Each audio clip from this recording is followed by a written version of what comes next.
Muy buenos días, muy buenas tardes, muy buenas noches a Acceso y Autonomía. Es el momento que estén viendo esta entrevista. Para aquellos que no sepan, Acceso y Autonomía es un programa dentro de Extensión Universitaria de la Universidad Católica Argentina, de la Facultad de Derecho puntualmente, que lo que buscamos es asesorar, difundir, promover derechos y obligaciones que tengan las personas con discapacidad. En el día de hoy tenemos a la arquitecta Soledad Fernández Paso. Muchas gracias por formar parte de este espacio. Ella es arquitecta de la UBA y también es especializada en relaciones, corregime vos, estudios sociales de la discapacidad, de la discapacidad de acá la Universidad Católica Argentina. Y nos va a venir a contar un poco qué rol cumple el arquitecto al momento de diseñar o adaptar espacios en relación a accesibilidad, sobre todo de personas con discapacidad. Primero que nada, muchas gracias por formar parte de esta entrevista. Gracias por la invitación. Y te quería preguntar, vamos con la base. ¿Qué es la accesibilidad en términos urbanísticos o arquitectónicos? Mira, la accesibilidad tiene que ver con todos los objetos, edificios o entornos que está pensado para todas las personas sin excepción para que puedan ser usados en un ámbito seguro. O sea, tanto el uso como la seguridad son las dos cosas más importantes que tienen que ver con la accesibilidad y está relacionado con el diseño universal.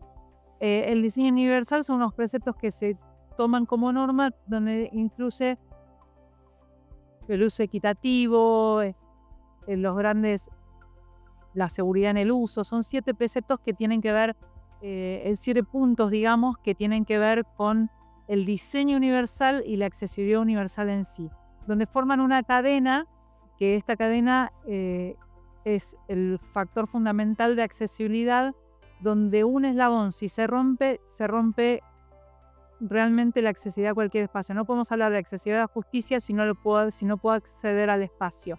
No podemos hablar de acceso a la salud si no puedo acceder al espacio. Entonces el espacio termina siendo un factor predominante en todo el otro tipo de accesos que se requieren. Entonces es lo que une todos estos eslabones dentro de la accesibilidad. Y con esto que vos comentás de todos los espacios, ¿no?, que tiene que concurrir una persona, ¿cuál es el rol que cumple, un poco más esto que vos mencionás, el rol que cumple el acceso arquitectónico en la autonomía propia de la persona? El rol que cumple es fundamental, o sea, no podemos hablar de una casa donde no puedes acceder, donde no puedes salir, donde no puedes, o sea, maniobrar. No puedes hablar, o sea, no es solo una rampa, sino todo el circuito completo es cuando hablamos de accesibilidad. Entonces, el pensamiento y de la autonomía, el pensamiento de la accesibilidad está relacionado en todo un recorrido y en eso está directamente relacionada a la arquitectura. Es el más fácil de corregir, es el que más se evidencia, es el más fácil de corregir porque después hay otro factor que tiene que ver con lo social. Porque, como siempre decimos, nosotros nos marcan todos los vados que están mal hechos o en mal estado. Los corregimos, pero si un auto tapó el vado en la esquina, que el vado se le llama la rampa que tenemos en las esquinas, si socialmente tapamos ese vado, la cadena se rompió igual. Entonces, no es solo lo arquitectónico, sino también desde lo social. La construcción tiene que ir desde los dos lados.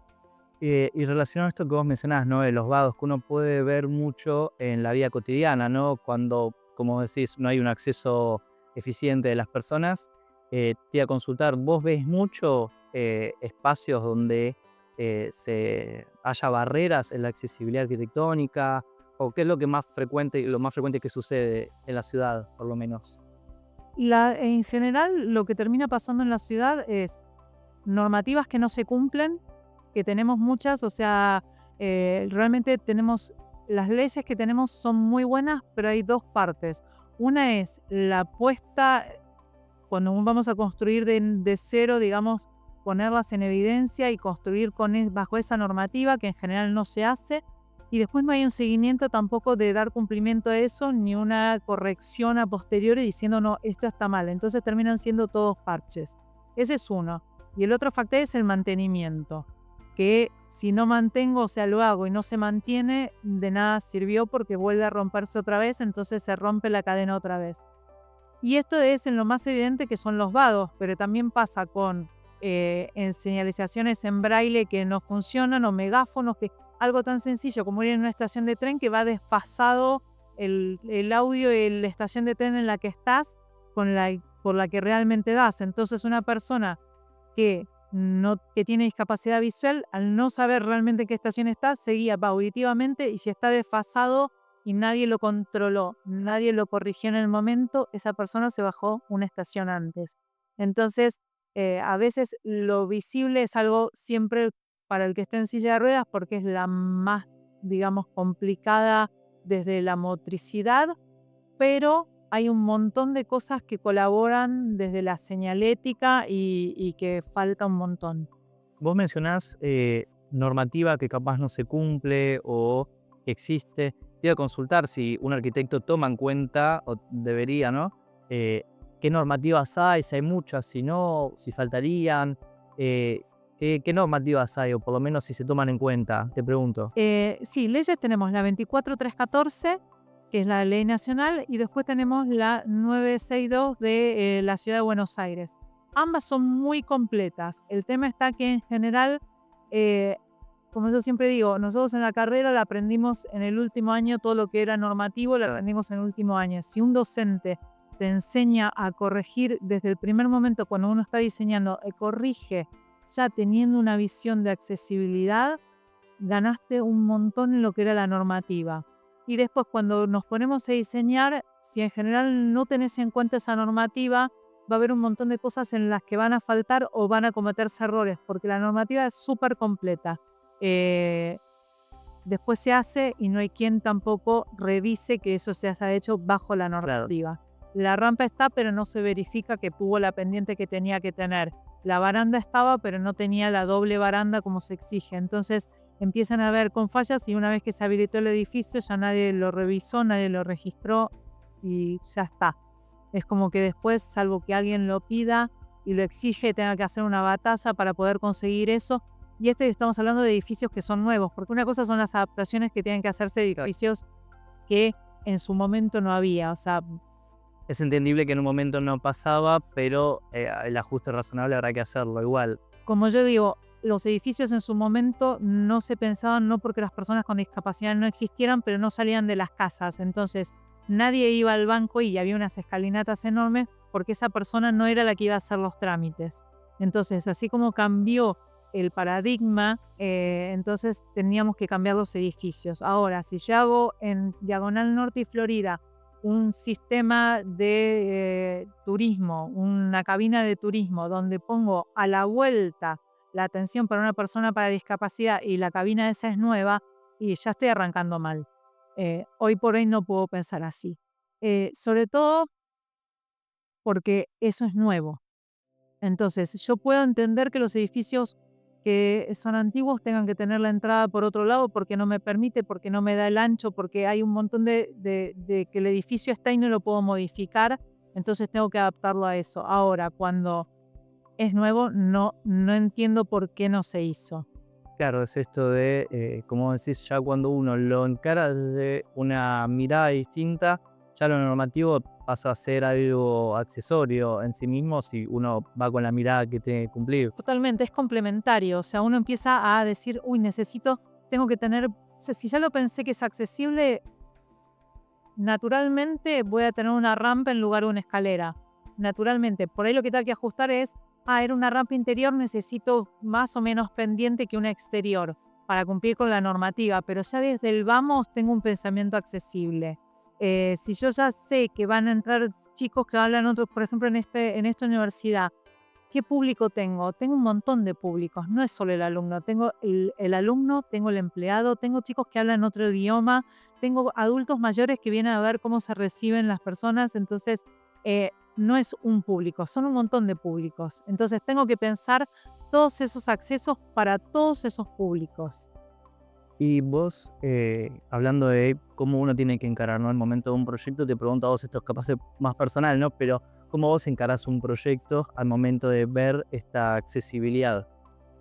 ¿Cuál es el pensamiento que se te ocurre? ¿Qué aplicás o qué recurso utilizás? Y en definitiva, lo que trato de pensar es un grupo de personas que puedan llegar a utilizarlo. O sea, para mí es eso, es pensar, bueno, ¿qué pasa si viene un grupo de chicos que hablan otro idioma? Es esto, es tener en cuenta un poquito todo. O sea, es decir, ¿todas las mesadas tienen que ser la misma altura? No, seguramente no. Entonces, ¿qué ¿Cómo es la forma más sencilla de pensar un espacio? Cuando se remodeló, por ejemplo, esta biblioteca, lo que pensamos fue decir, bueno, ¿cómo la pueden usar? Antes había todas mesas iguales, desparramadas en un piso, todas exactamente iguales. Entonces, ¿qué dijimos? Va a haber gente que va a querer sentarse en sillones. Va a haber gente que va a querer mesas altas porque va a necesitar estar más cómoda parada. Va a haber gente que va a querer la mesa redonda. Va a querer gente que la va a querer usar en una mesa como uso habitual. Va a haber gente que va a querer usar una pizarra. Va a haber gente que va a querer usar una pantalla. Entonces, tratar de dotar en un espacio tan grande con la mayor diversidad. Entonces, en esa diversidad está la mayor diversidad de personas. No tuve que pensar, como grupo no pensamos eh, en la discapacidad, en la persona con discapacidad. Claro. Pensamos en la diversidad. Claro. Entonces, y en esto tiene que ver la accesibilidad, el diseño universal. El diseño universal no pone el eje en la discapacidad, sino en la pluralidad. Entonces, ahí está abarcada la discapacidad. Claro. Me encanta esto que vos pudiste traer, lo que justamente se hace acá en la UCA. Y te iba a preguntar qué proyectos o qué se está planificando o qué se tuvo que ajustar, porque son edificios viejos, la verdad, la de Puerto Madero, que hay que adaptar. ¿Qué proyectos hubo o se está haciendo acá actualmente? Mira, hay proyectos que tienen que ver directamente con la formación de los chicos, que hay un espacio multidisciplinario donde los chicos de kinesiología, terapia ocupacional y fonoaudiología, o sea, de las carreras de las facultades de ciencias médicas y de psicología, trabajan conjuntamente y tiene que ver más que nada con la formación del profesional que va a trabajar con las personas con discapacidad en general. Entonces, ese es un espacio pensado para los profesionales y cómo formarse Claro. frente a esa situación. Y después son distintos espacios que vamos remodelando día a día, como ser un laboratorio. Entonces decir, bueno, laboratorios que tengan mesadas bajas y mesadas altas, porque en general antiguamente los laboratorios solo tenían mesadas altas. Entonces hoy hay una parte que tiene mesadas bajas y mesadas altas. Y no es que en esa persona, en ese espacio va a ser solo para la persona con discapacidad. Claro. Va a ser una mesada baja, no está el la debe utilizar. Si hay una persona con discapacidad que la discapacidad que tiene esa persona requiere de una mesada baja, la va a tener.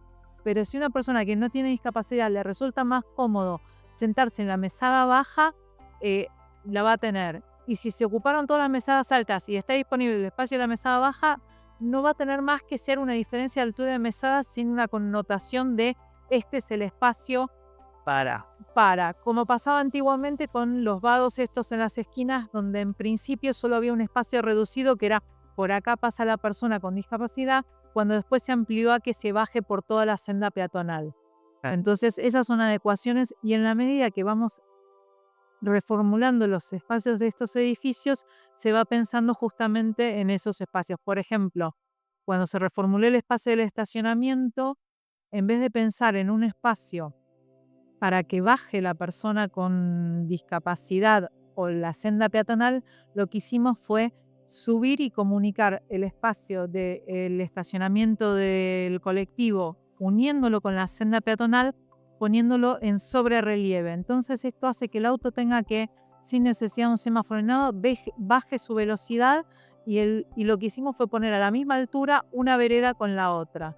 Claro. Entonces, en este sentido, unificaste y marcaste de algún modo el paso peatonal, haces que reduzca la velocidad el que viene en automóvil, entonces, y unificás todo el camino en uno. Entonces ahí abarcás lo más posible.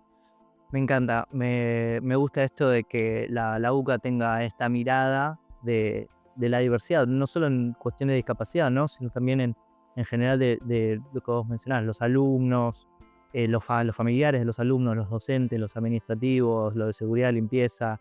Es un universo de personas que lo primero que uno tiene que hacer es ingresar al edificio, como decís, es el derecho más básico. Después lo que cada uno dentro de ese edificio ya será otra cosa, pero muy interesante esto que vos comentás.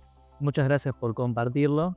Esperemos que sigamos encontrándonos y bueno, nos veremos la próxima.